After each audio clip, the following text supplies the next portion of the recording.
करोड़ों रुपए की मस्जिद बना के बड़े बड़े बिल्डर, उन्हें शर्म आनी चाहिए। आज उन पर इशारा दे रहा हूं मैं कि वो अपनी करोड़ों रुपए की मस्जिद बना रहे हैं और उसी इमाम को 15,000 रुपए तनख्वाह दे रहे। लानत है तुम पर, लानत है तुम पर, लानत है तुम पर। मैं तमाम मुतवल्लियों से, खास तौर पे मुसलमानों से और ख़ास तौर पर ट्रस्टियों से, मुझे अभी मालूम हुआ 5,000 रुपये तनख्वाह, कहीं 6,000 रुपये तनख्वाह। तो इमामों की कदर करो, उलमा की कदर करो कि बीवी भी है, उसके बच्चे भी हैं, उसकी बच्चों की तालीमात भी हैं। जो मेरी बात सुन रहे हैं, अल्लाह के यहाँ एक-एक को जवाब देना होगा। साबिक वज़ीर आला एच.डी. कुमारस्वामी ने हाल ही में ये बयान दिया कि राम मंदिर की तामीर के सिलसिले में जो चंदा इकट्ठा किया जा रहा है, इस मौके पर घरों की निशानदेही की जा रही है। दरअसल क्या है कि मैं कल ही दिल्ली से आया हूँ, मुझे इस बारे में कोई मालूमात नहीं है और मालूमात होगी तो इंशाल्लाह इस पर ज़रूर जवाब देंगे, क्योंकि उनके क्या मसाइल हैं, क्या कर रहे हैं, मुझे इस बारे में मालूम नहीं है। मौलाना के एक आप भी इससे गुजर रहे हैं कि देख रहे हैं कि जगह जगह जो है चंदा इकट्ठा करने का काम हो रहा है और कहीं न कहीं अक़लियतों में एक तशवीश पाई जा रही है। मुझे लगता है कि अक़लियतों को तशवीश और फ़िक्र की ज़रूरत नहीं है। हम सब अल्लाह के मानने वाले हैं। जो अभी हमें ज़रूरत इसकी है कि हमारे अमाल बेहतर हों। हमें फ़िक्र करनी चाहिए अपनी नमाज़ों की, रोज़ों की, अपने मामलात की। तो मुझे लगता है कि जो मोमिन होता है वो सिवाय अल्लाह के किसी से नहीं डरता। फ़ैसला लिया गया है जो मस्जिद होगी वो एक मरकज़ होगा, एक तिब्बी मरकज़ भी होगा, इल्मी मरकज़ भी होगा। इस सिलसिले में क्या आप कह रहे हैं? बिल्कुल यकीनन मस्जिद खाली नमाज के लिए नहीं है। मस्जिद हमारा एक ऐसा मरकज़ है जहाँ से हम इंसानियत के लिए, दावत के काम के लिए सारी चीज़ें कर सकते हैं। नमाज़ों के वक्त नमाज़ पढ़ी जाए, बाकी वक्तों पर हम दावत तबलीग का भी काम करें और वहाँ पर से हम तब इंसानियत का पैगाम दें, इंसानियत का काम करें, लोगों की भलाई कैसे हो, इस तरह के भी काम अगर मसाजिदों से होंगे तो मुझे लगता है कि एक अच्छा पैगाम जाएगा। आज आपके इस माध्यम से मैं एक बहुत बड़ा पैगाम देना चाहता हूँ। आज मैं बेंगलोर आया हूँ और इस बेंगलोर की सरज़मीन पर मैं तमाम मुतवल्लियों से, ख़ास तौर पे मुसलमानों से और ख़ास तौर पर ट्रस्टियों से ये कहना चाहता हूँ, अल्लाह के वास्ते इमाम की कदर करो। इमाम हमारा रहबर होता है, इमाम कौम का लीडर होता है।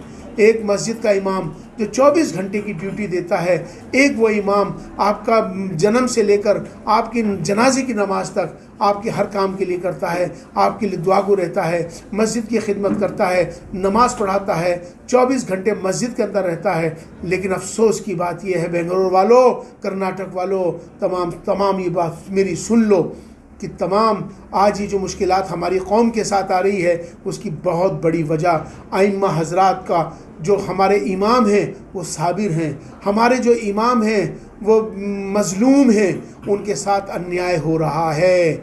जिस इमामों के साथ अन्याय हो रहा है उनके साथ सिर्फ़ पूरी हिंदुस्तान के अंदर मिनिमम वेजेस का कानून जो हमारी देश के लेबर मिनिस्ट्री ने बनाई है वो 19,500 है। हमारे इमामों को मुझे अभी मालूम हुआ 5,000 रुपये तनख्वाह, कहीं 6,000 रुपये तनख्वाह, कहीं 10,000 रुपये तनख्वाह, कहीं 15,000 रुपये तनख्वाह। ये बहुत कम है। उनके बीवी हैं, उनके बच्चे हैं, उनकी ज़रूरतें हैं। ये याद रखो कि जिस जगह में जिस इमाम के का जो हालात अच्छे नहीं होंगे उस मोहल्ले के अंदर ये समझ लेना अगर परेशानी आ रही हैं, दिक्कतें आ रही हैं, बीमारी आ रही हैं तो ये समझ लेना कहीं आपका इमाम परेशान तो नहीं है। इमामों की कदर करो।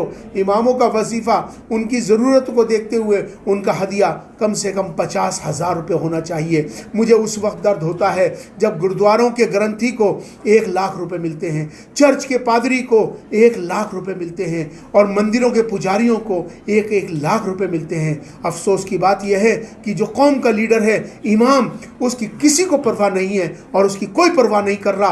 करोड़ों रुपए मस्जिदों में लगाए जाते हैं लेकिन इमाम के हालात बेहतर नहीं बनाए जाते।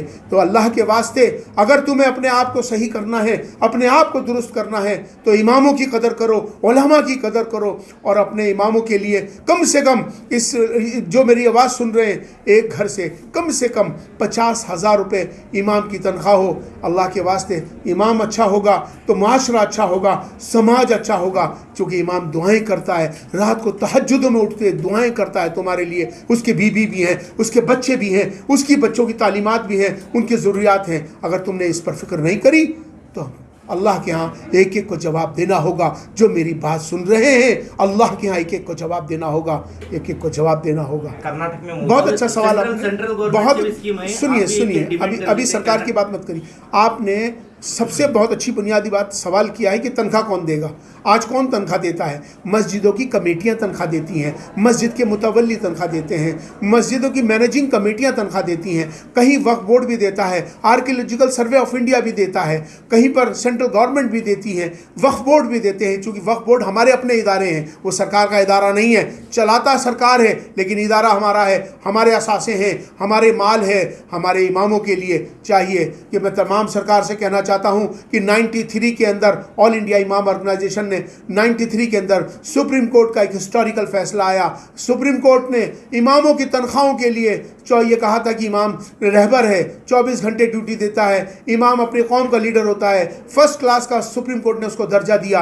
और उस वक्त पे जब सेकंड पे कमीशन था, उस वक्त पे तनख्वाह फर्स्ट क्लास के अफसर की तरह उसको 15,000, आज के हिसाब से 7th पे कमीशन है। सुप्रीम कोर्ट का फैसला भी अगर लागू करेंगे तो कम से कम 1 लाख रुपए इमाम को तनख्वाह मिलनी चाहिए। अरे सुन लो, अरे एक एक घर के अंदर 500-500 रुपए भी अगर तुम इकट्ठे करके दोगे तो इमाम के लिए 50,000 रुपये मुश्किल नहीं है। हमें किसी से नहीं उम्मीद होनी चाहिए, हमारी शुरुआत होनी चाहिए। अफसोस की बात यह है कि कर्नाटक में बेंगलोर के अंदर बड़े बड़े सरमाएदार बड़ी बड़ी करोड़ों रुपए की मस्जिद बना के बड़े बड़े बिल्डर, उन्हें शर्म आनी चाहिए। आज उन पर इशारा दे रहा हूं मैं कि वो अपनी करोड़ों रुपए की मस्जिद बना रहे हैं और उसी इमाम को 15,000 रुपए तनख्वाह दे रहे। लानत है तुम पर, लानत है तुम पर, लानत है तुम